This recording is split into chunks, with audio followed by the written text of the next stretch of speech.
Welcome to Columbus Brick by Brick, the podcast where we uncover the people, projects, and ideas shaping the future of Columbus, Ohio. I'm your host, Jon Styer, broker and owner of Styer Real Estate Professionals.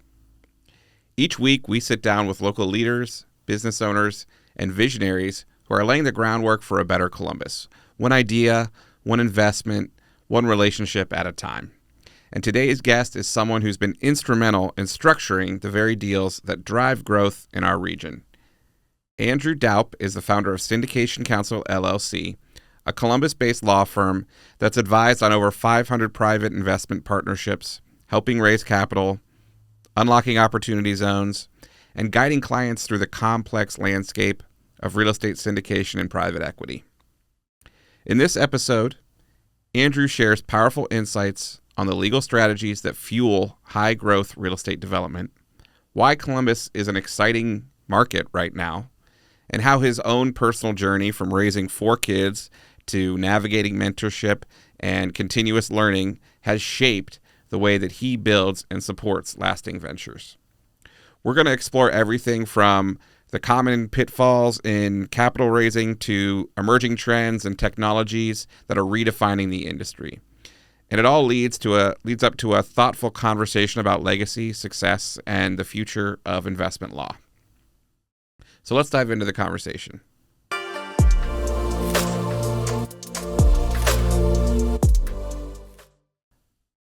All right, Andrew, I want to thank you so much for being here on the podcast today. I'm really excited to hear about you and your story.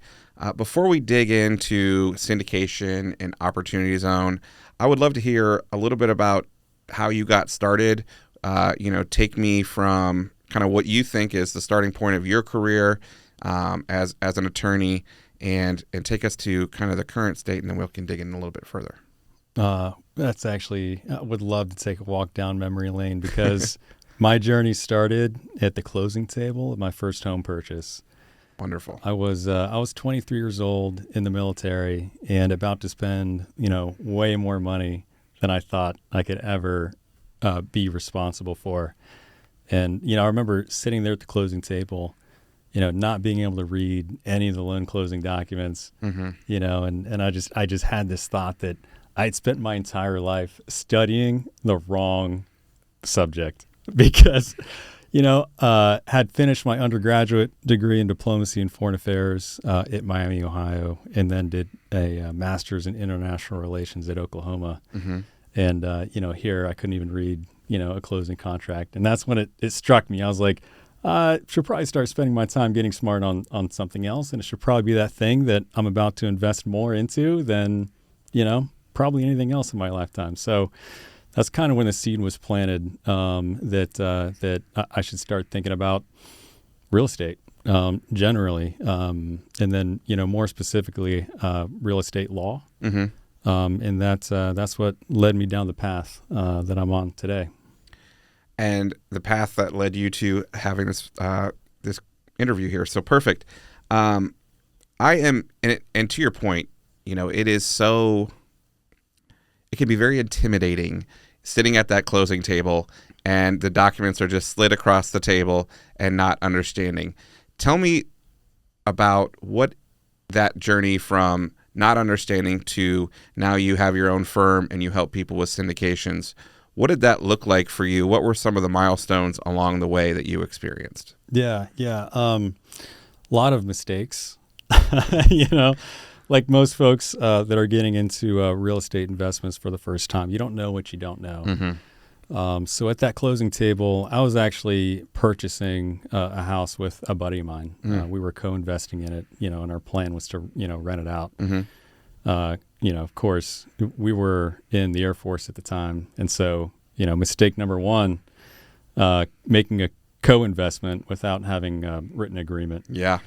Mistake number two, renting to your buddies mm-hmm. without a contract. Yeah.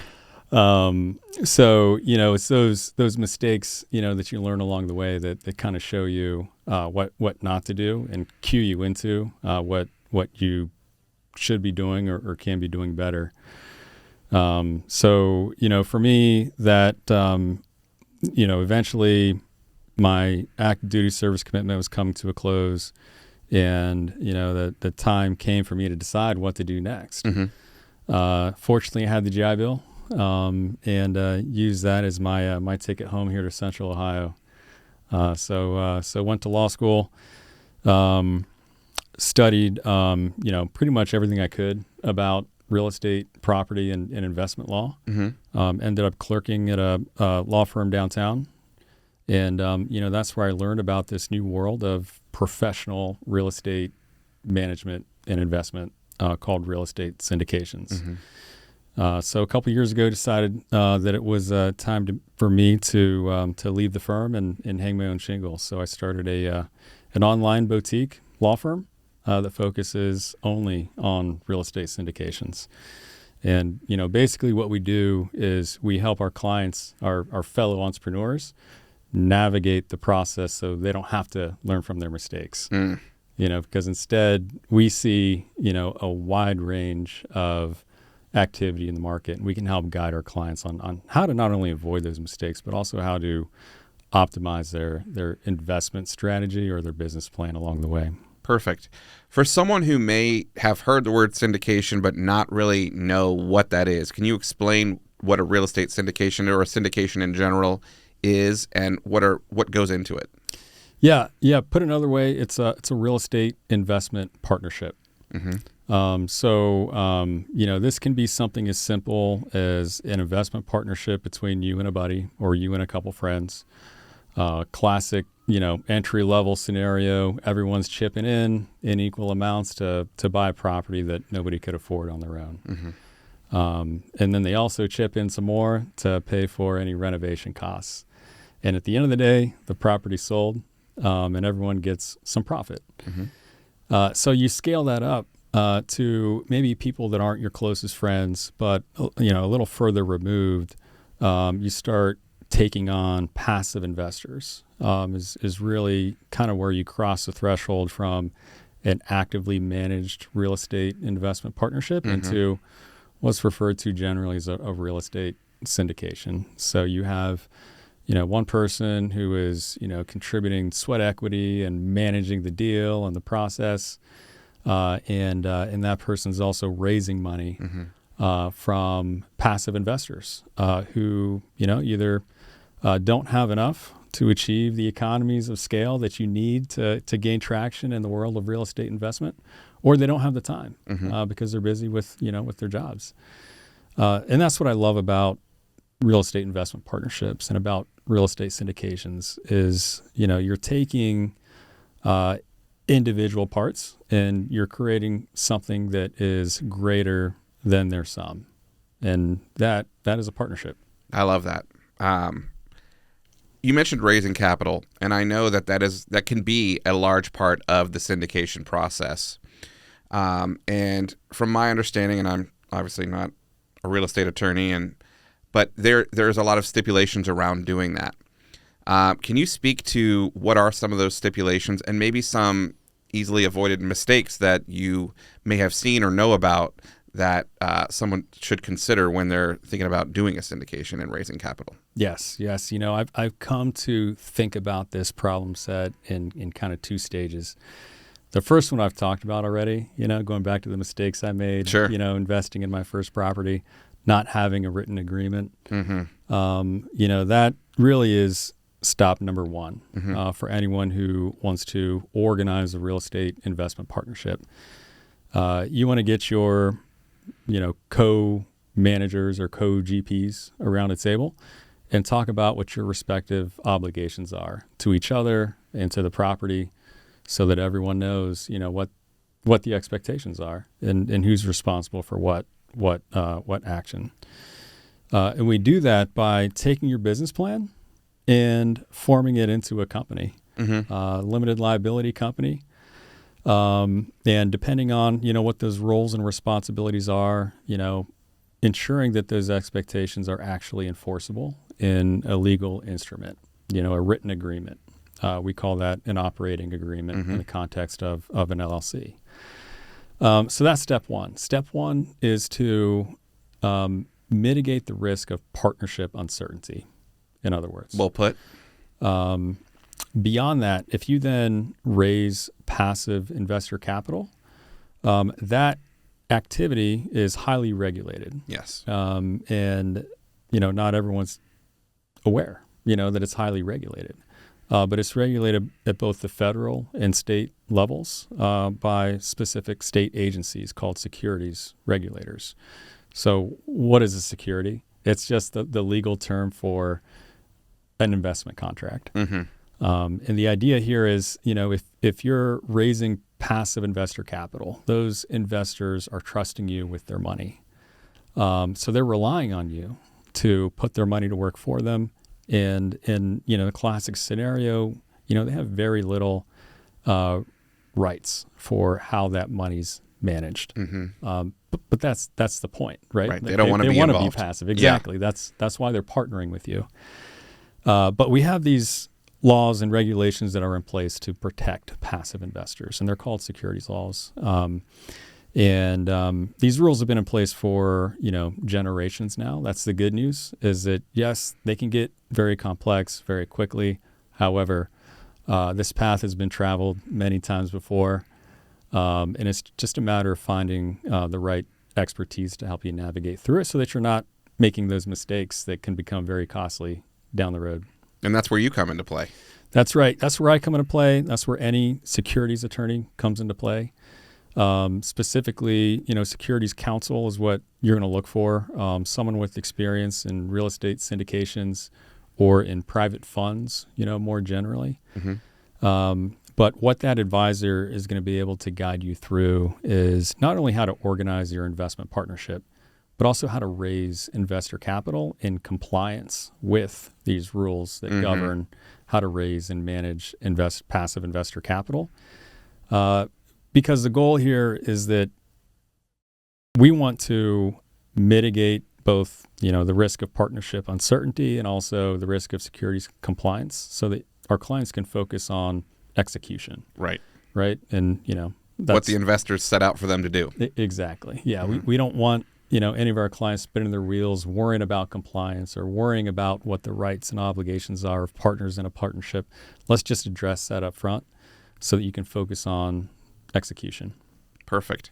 So let's say I'm someone who is looking to do my first syndication, and I come to you and I say, Andrew, I need help.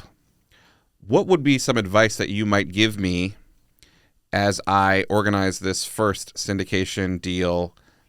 Say around I've identified a property or a buy box, and I'm ready to organize around that. Yeah. Well, that's step number one. You've already taken care of it. You've identified your acquisition target. Mm-hmm. So once you've done that, you're going to have a good idea of what you need in order to build out a budget to not just acquire the property, but also to achieve your goals. Does it involve renovating the property after you acquire it? Does it involve tearing it down and building something higher and better use? So that's what I'm going to be asking you about mm-hmm. is what is your business plan What's for this the plan? property? Mm-hmm. Because that's going to be a question that any potential investor will ask you as well. And it's a question that as an entrepreneur, you're going to want to have an answer to. Yeah, you want it to be able to tell a story. Exactly. Yep. And that process involves, also creating a budget, for the expenses, the mm-hmm. amount of money you need in order to achieve your goals. And once you've identified those expenses, you can then figure how much you can borrow, and in order to close on that loan, how much investor capital you need to raise. And once you have those pieces in place, we can talk, more specifically about how to organize the investment partnership itself. And, generally there are, that agreement's written into an operating agreement. But what is an operating agreement? Really, you're looking for, 4 key terms. Who is responsible for management of the property and of the partnership? And if you're a passive investor, what rights do you have to vote on management decisions? So those are control and voting rights. Second, what economic rights are you offering to your passive investors? Are you going to offer them a pro rata share of profits based on the amount of capital that everyone puts in?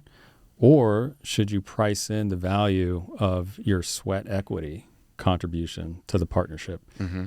And if so, how much is that worth? So that's economic rights. And 3, your investors are passive, right? Like that's why the partnership works. They want to be passive. They want to trust you with their capital and to deliver a return. But what they very much care about is what information rights do they have? Are you going to provide them with, a weekly update or a monthly or quarterly update? Are you going to send them a quarterly summary? Are you going to send them annual financials? Are you going to send them a K-1 on time, a partnership return, so that they can file their individual tax returns on time? You'd be surprised, by the way, if you can prepare and file your partnership's return on time, that'll put you like in the top 1%. That's pretty much all it takes, real right? estate syndicators. I'm being dead serious. I believe it. I believe it. Yeah, top 1%. That's what you need to do. So we've talked about what goes into an operating agreement. Management, voting rights, economic rights, information rights, and then finally, transfer rights. What right do you have as a passive investor to exit the investment partnership? Is it upon a sale of that initial asset? Or as a partnership, are you going to agree that after that sale, rather than cash out, you each put back in and go out and get something bigger and shinier to invest into? So these are all questions that Securities Counsel can walk you through. And even if you don't know the answers to them, it's a great conversation to have.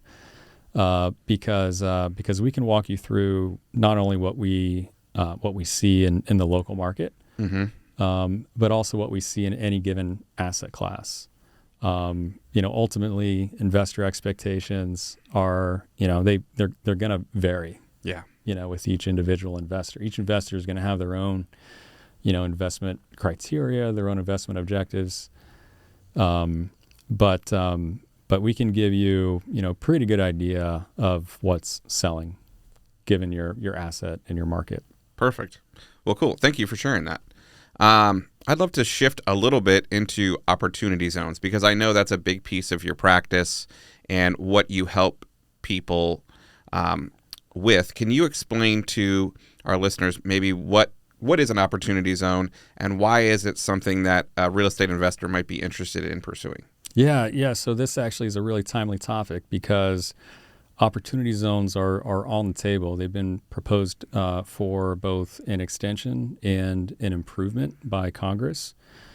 And so this is going to be a pretty hot topic for folks in the world of real estate investment that haven't been paying attention. This is something you're going to begin to see and hear a lot about over the course of the summer and into the next year. So what are opportunity zones? Opportunity zones are certain low-income census tracts. They're around the country. They're designated by the Department of Treasury as areas that are primed for private investment.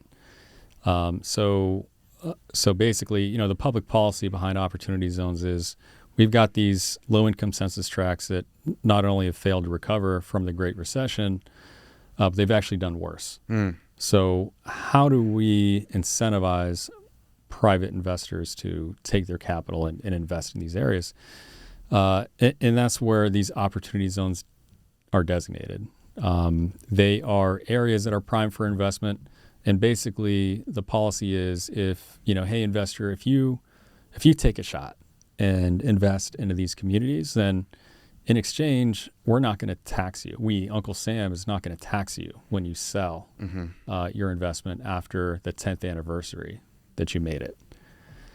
So in the world of real estate investing, there aren't many ways that you can exit an investment tax-free. There are some, but this is one where there is no limit on the amount that you can exit tax-free. And after you've held for 10 years. After you've held for this minimum 10-year period. So it's a really interesting, very narrow section of the tax code that has gotten a lot of interest among the real estate investment community because of these special tax incentives. And I know that Ohio has some unique aspects of the opportunity zone as well. Can you speak to that and what makes that interesting? Yeah. Actually, I've been having more and more calls about this lately because it's gaining the attention of investors outside of the state of Ohio. But Ohio is Which unique. is the goal. It's the goal, exactly. Ohio is unique on a national level in that we have these federal opportunity zones all across the country. But Ohio has gone above and beyond. And, as a state, they are offering a complimentary 10% state income tax credit on amounts that investors are putting into opportunity zones. So it's a great incentive because unlike the federal incentives, which are tax-free exit on the back end of your investment, the Ohio Opportunity Zone tax credit is 10% up front. So it's kind of like a rebate on an investment that you make in an Ohio Opportunity Zone. And there are some limitations on the program, but an awful lot of value as well. And there's a market for those credits, as far as I understand. Can you speak to that and what that looks like? Yeah. So basically, how it works is you make an investment into an Ohio Opportunity Zone, and there's a very strict procedural way to do that. But you do that. You make the application to the state. The state awards your application. You now have a certificate of in an amount that's equal to 10% of the amount you invested. That certificate is non-refundable, but you can apply it against your state income tax liability with unused amounts carried forward for up to 5 years. So you can get dollar for dollar value on that certificate. But if you can't, then you can sell it to someone who can. And so there is a market that is developed for basically the purchase and sale of these certificated state income tax credits. And it's a great deal, all around, because you have, you've got people who they can purchase these tax credits at a discount to save a little bit on their taxes. And the sales proceeds are going back into these projects, to pay down debt service or to pay investor preferred returns. It's going back into these opportunity zones. So it's a great program. And it is a very unique and special thing. Let's walk through what a potential deal might look like. Let's say maybe I'm a retail investor and I want to buy a duplex in an opportunity zone. I can do that, or all the way up to perhaps, I'm going to develop a 500-unit multifamily. Can you walk through what maybe your average Joe investor might experience investing in an opportunity zone? Yeah. Well, I'll take you back to the closing table that I was at. All right. All right. So in that scenario again, I've partnered with a friend and we are investing into a single family home. All right. So say that investment property was in an opportunity zone. This 10-year tax-free exit, from a federal perspective, it applies only to investments that are comprised of what's called pre-tax deferred gain. So if you sold a capital asset like, some other investment property or Bitcoin, or some other digital currency, you're going to have to pay capital gains tax on that. Or you can instead invest it into an opportunity zone and defer that tax and then also unlock this 10-year tax-free exit. So that's what I'm going to do in this scenario. Perfect. All right. I just sold some Bitcoin and rather than pay the tax, instead I'm going to defer it by investing into this rental property with my buddy. So we organize an LLC, and we're going to use that LLC to acquire and hold title and make renovations and rent out the property. And depending on the time of year that we did this, we would then also be eligible to apply for that state income tax credit as well. So if we get the state income tax credit, we can then choose to use it against our own personal income tax liability, or we can sell it to someone who does. Either way, it's great upfront value. And then we can focus on, really just improving the property and operating it, leasing it out as a rental property. But say I wanted to invest into something bigger. Say I wanted to, in order to do that, I needed to raise a round of investor capital. So not just partnering with my buddy, but partnering with a bunch of buddies. Now you're syndicating. That's right. So now we're doing an opportunity zone syndication and achieving a greater economy of scale on those federal and state OZ incentives. But again, walking down this path very deliberately with a plan so that we are both managing the risk of partnership uncertainty, not just for me, but also for all my passive investment partners. And then also raising and managing passive investor capital in compliance with federal and state securities laws. Two different scenarios, same benefits, just different scale.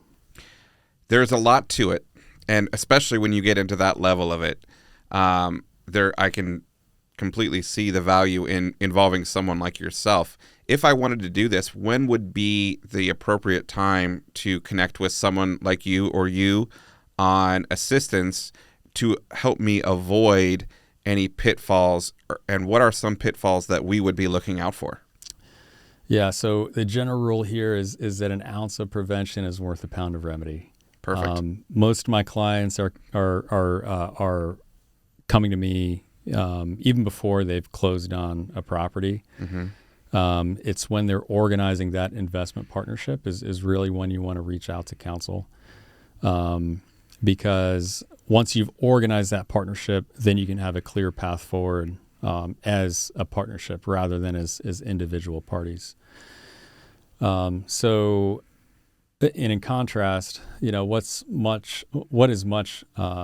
what can be much more difficult is reorganizing an investment for compliance with the rules rather than starting out with an eye for compliance. It can be much more costly to try to fix something that was not done correctly at the outset. Perfect. So the sooner the better is what I'm hearing. Sooner the better. Yes. Generally, when you've got your business plan, really is the right time. Well, thank you for sharing all that. That is extremely informative, very involved, but again, that's why you bring on help. I'd love to shift gears a little bit and learn more about you and your journey. I know we kind of got some of the story, but you mentioned something that I thought was really interesting in that you were with a firm for a while, but you decided that it was time for you to go hang your own shingle. What was the catalyst for you in that? And what are some lessons that you've learned along the way in someone that, yes, you're a real estate attorney, but you're also an entrepreneur, which not a lot of attorneys decide to do, or, in any industry. It's a leap, it's a risk, and you jumped in. I'd love to hear a little bit about it. Yeah, for me, I had been at the law firm for a handful of years, working with entrepreneurs and just seeing, firsthand these amazing things that they were thinking about and then going out and doing and building. I just started thinking about, whether or not that was something that I could do. And the answer was always, no, there's no way. There's no way I could do it. I, of course, worked with a lot of entrepreneurs and I was advising entrepreneurs on how to manage all these liability risks so that they could focus on execution of their business plan. But I wasn't an entrepreneur, and I didn't come from a family of entrepreneurs. Like, how am I possibly going to learn how to do this? But for me, part of me was just, I felt like if I didn't do it, I would always wonder, like, what if I had? So talked about it with my wife, my family, my friends, and they all believed in me more than I did. And fortunately, I listened to them. Yeah. Because I decided, finally to make the leap, bet on myself, and I'm still learning stuff, that I believe it. I wouldn't have learned before. And it's made me better legal counsel in turn to my clients, because now I have firsthand experience of all these growing pains. Yeah. That all my clients also face on a daily basis. And so it's been challenging, but also very rewarding. Yeah. And I'm glad that I did it. Well, kudos for you for doing it and for listening to the people that you have around you that you trust. It is a big jump. And as an entrepreneur myself, I completely agree with you in everything you just said, in that we are constantly learning. There is always more to learn. You don't know what you don't know. But having people to lean on, I think, while they may not be a part of your organization, but people that you can trust to advise, which is a role that you take in a lot of entrepreneurs businesses. One thing I always like to ask people who come on the podcast is about mentorship. I'm a huge proponent of mentorship, both on both ends, and I think that it's important that we have mentors and that we mentor people.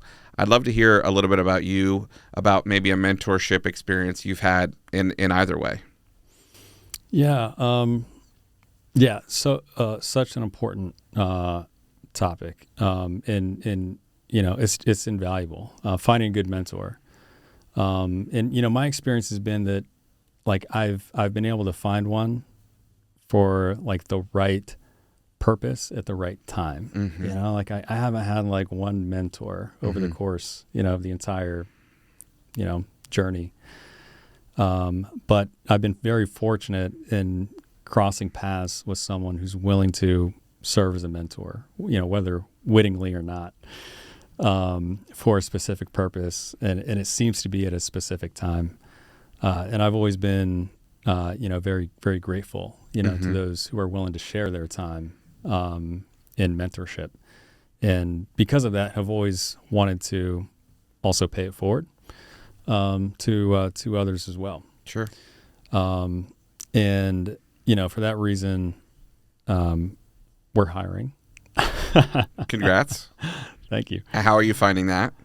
It is also a learning process. Mm-hmm.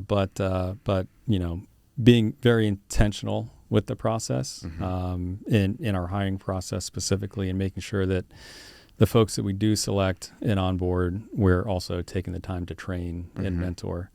Because, ultimately what's important to me isn't necessarily that, this person, does well in the role that I hire them for, but they're also developing as an individual as well.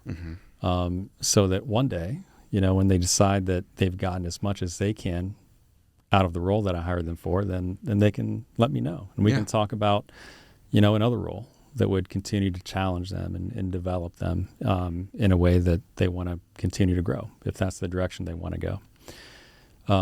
So that's kind of how I view, mentorship, both, looking up and then, also looking around. Cool. I mean, hiring people and then being able to develop them in the way that you feel is best, I think is a great way to mentor people. And so I know that hiring is definitely a struggle, but it can be also, I feel, very rewarding when you do it right and it's such a win-win.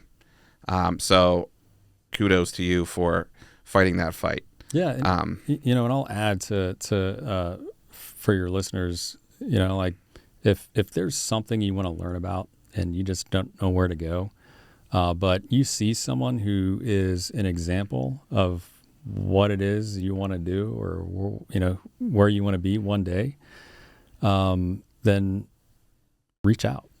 Try to make contact with that person and just be honest about who you are and what it is you're trying to do. And chances are that person was once in your shoes and is willing to offer a hand up as well. Especially in this town, Columbus is an incredibly friendly community. It's I think for the folks that are willing to just take that step, I think they're going to be surprised about the response that they can get. I have had people reach out to me in that way, and I always appreciate it. My advice to anyone who is looking for mentorship or help in that way is to offer value in some way. How can you help them so that they want to help you as well? Because it's a give and take. It's a two-way street. I would love to just be able to help everybody all the time. And that is my goal, is to help as many people as I can. But we also are running a business, and we need to keep the lights on and keep the food on our plates. So my advice to anybody is, how can you help them so that they help you? And I agree with you. Columbus it's a great place where there is a lot of people who do want to see everybody succeed. And if the person is who you think they are, and you went to them because you view them as someone that you look up to and could be potentially someone who helps you and that you can help them, they're going to respond positively. And if they don't, you learned everything you need to know. Yeah. Yeah. So, great point. Yeah. Better know sooner than later. Right. Exactly. Don't want to learn the hard way in that. I always like to ask people, because we as entrepreneurs, a lot of us have families, but we also put so much into our businesses. And work-life balance is something that always can be a struggle. And everybody's got a different take on it. So you as an entrepreneur and business owner, what is your take? How do you view work-life balance, and how do you implement that in your life? Yeah, so for me, another one of the driving factors and towards entrepreneurship was modeling entrepreneurship for my kids. And that has been extremely fun and also extremely rewarding because I involve my law firm is a family business. Mm-hmm. I involve my wife and I also involve my kids. You know, they're the only kids that were at the American Bar Association's tech show, but they were rock stars there, which was hilarious. But now, I can, so around the dinner table, I can talk, to my wife and to my kids about entrepreneurship. And it's amazing. Mm-hmm. And when it comes to work-life balance, more specifically, it's about, really just setting boundaries, Mm-hmm. because I could work 24/7. Yeah. Like what entrepreneur couldn't. Right. So it's really important that you set boundaries, both for yourself, but also on the expectations of those that you're doing business with. Because, the fact of the matter is, time isn't something that you can get back. Mm-hmm. I've got 4 young kids at home.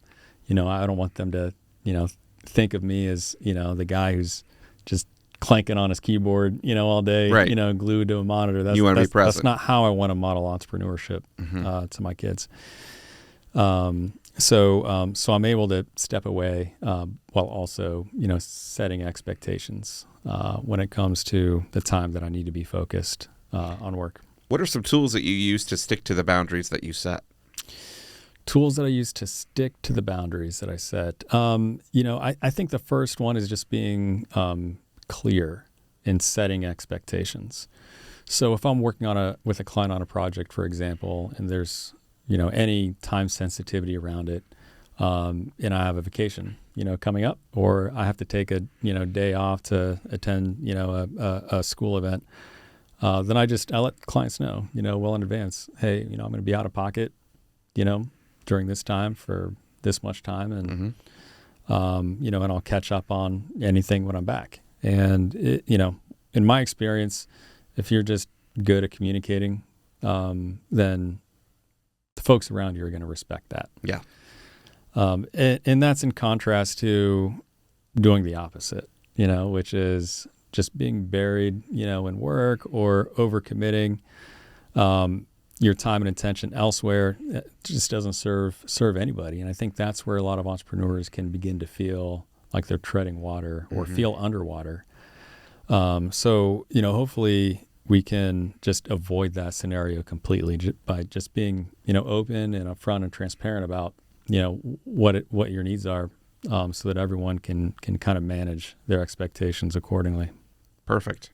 And sticking to it is hard, but it's important, and because as you mentioned, we could work 24/7, and there's probably still more work we could find to do. Yeah, and at least 3 more businesses you want to start. Exactly. I mean, that the shiny object syndrome is very real, and it's tough to say no sometimes. Yeah, right.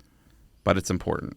Yeah, it's important. And I think at least my goal, anyways, we talked about hiring a little bit, is to just spread the responsibility out, so that as I transition from a solo practice, into a revenue generating business that can operate in my absence, I've got a team that can step in place to assume some of that responsibility so that I can step away for longer periods of time. I think that's critically important for any entrepreneur. You don't have to do it on your own, and ideally the path to growth in your business is by baking a bigger pie. Right.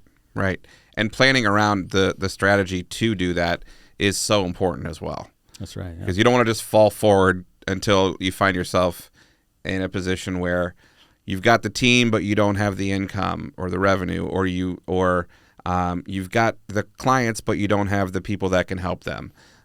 Planning strategically around that growth is so important, and a lesson that I'm always constantly reminding myself of as well. Yeah. Well, as we start wrapping up here, I would love to hear about a specific project that you're very proud of, that you've helped with or worked on here in Columbus. And then where do you see your business and yourself in the next 5 years? What's your goals, and where do you see yourself taking, and how do you plan to do that? There are, I work with so many great clients, both here in Columbus, but also around the country. I'm not going to single any one of them out. Fair enough. But if any of them are watching this, they know who they are. But there is a lot of exciting things going on here in Columbus specifically, and I'm really excited about what the next generation of partnerships are going to be able to achieve in our lifetime. I think it's going to be pretty amazing to witness. For me, my 5-year goal, actually, it's not a 5-year goal. It's actually, I'm going to give myself 18 months. Okay. My goal is to grow my solo practice into a business that can generate revenue in my absence. That's my goal. And my benchmark for that goal is taking 30 days off, emergency access only. That's my goal. I think if I can achieve that, then I will know that I've created more than just a legal practice. I've created an actual business with a team. I love that goal. Yeah. My phone is off for 30 days. Can my business survive? Yep, that's it. Perfect. That's a great challenge. Yeah. So what steps do you need to take to get to that? For me, my biggest bottleneck right now is the legal work. I'm the attorney now. I've got another attorney that I hired who's helping alleviate some of the production bottleneck, which has been amazing. And I want more. I want more help with production so that I can get out of the day-to-day production and focus more on working on the business rather than in the business. We really haven't done much marketing at my law firm because most of our business comes from referrals and from just pre-existing client work. As they continue to grow and scale, their need for securities counsel also continues to grow and scale. Sure. So hiring more staff, more attorneys to help with production is going to be key to achieving my goal. And then beyond that, I mentioned this is the theme is I've got a lot to learn. Yeah. And so, just hiring a controller, and working with the controller on financial reports is I think going to be step number 2 to help me really keep an eye on how to measure productivity in a team rather than just keeping myself accountable. Right. So that's number 2. And I think if I got those 2 things in place, and I've got really solid, policies and procedures for how we do the work as well, then at that point I can focus on marketing. Right. But I don't want to open the floodgates, too wide until I have the production in place to service. Because we really pride ourselves on the quality of legal service that we provide.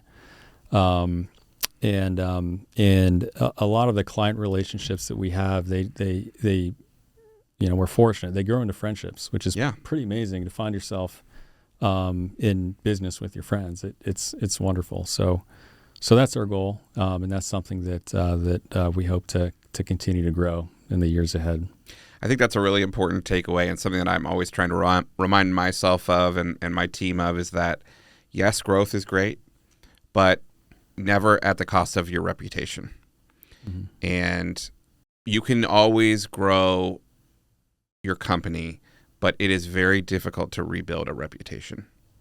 Yeah. And to keep that always in the forefront of your mind, level of service is what got you here, and it is what will allow you to continue to grow. But if you don't constantly remind yourself of that, you will not grow. Yeah. And so well I commend you for feeling the same way. Yeah, well put. Well, I want to say thank you again for being here. This was an awesome conversation. I know that I learned, and as you mentioned, we're always learning. So I thank you for enlightening me further. And I want to offer you to share with our listeners and viewers where they might find you, social media, online. Where can I go to find you? Yeah, so the name of my firm is Syndication Counsel. You can find us online, syndicationcounsel.com. You can also find me personally on LinkedIn, and then by email too, andrew@syndicationcounsel.com.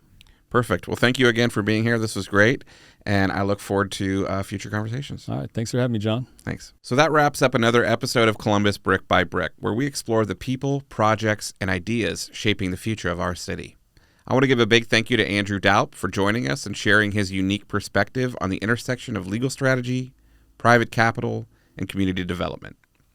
From opportunity zones to mentorship and managing the complexity, embracing innovation, Andrew reminded us how impactful structure and intention can be, especially when it comes to building for the long term. So if you enjoyed this conversation, please don't forget to subscribe wherever you get your podcasts. Leave a comment, drop a review, and most importantly, share it with someone in your network who's passionate about Columbus and its growth. You can also follow us on Instagram, Facebook, and YouTube at Columbus Brick by Brick. And you can visit us online at our website, columbusbrickbybrick.com. And as always, this is Columbus Brick by Brick, where every brick has a story, and we're here to tell it. So we'll see you next time.